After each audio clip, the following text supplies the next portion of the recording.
কি চাই বল? ঘরে এসেই অমনি আলমারির মাথার দিকে তাকাতে হবে।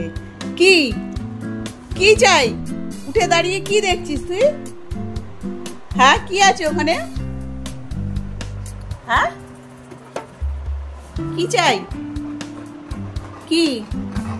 হ্যাঁ, কি চাই বল? ঘরে ঢুকেই অমনি এটার খোঁজ, অমনি আলমারির মাথার দিকে তাকাবে। এটা চাই, এটা চাই তোমার।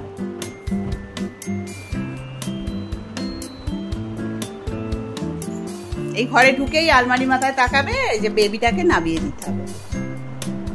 কি করবি ওটাকে নিয়ে? ওকে নিয়ে কি করতে হবে?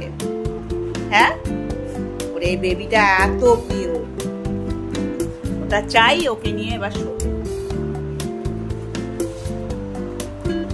ওকে নিয়ে একটু খেলাধুলা হবে, তারপরে নিয়ে পাশে নিয়ে ঘুমিয়ে পড়বে। শুয়ে পড়ো তাহলে, দিয়ে দিয়েছি বেবি তোমার। হ্যাঁ, একটু পেকু, বেবিটাকে একটু পেকু করে দাও তো। হ্যাঁ, ওই তো হচ্ছে পেকু, পেকু করে দাও।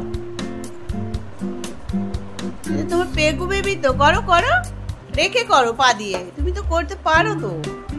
রাখো রাখো। বাবা, বসেই তো বললি এটাকে পেকু করতে বললাম, যে এই যে পেকু, এই পেকু, দেখলে পেকু। আচ্ছা, আমি হাত দিয়ে করে দিয়েছি তো। আচ্ছা, সরি, আমি হাত দিয়েছি, দেবো না, আর হাত দেবো না। তুই পাচ্ছিলিস না বলে একটু দেখিয়ে দিলাম যে কেমন করে পেকু করবি। ঠিক আছে ঠিক আছে, বুঝেছি। ওকে মুখে নিয়েই ঘুমিয়ে পড়ো। ঠিক আছে, উল্টো দিকে ঘুরে গেল আবার।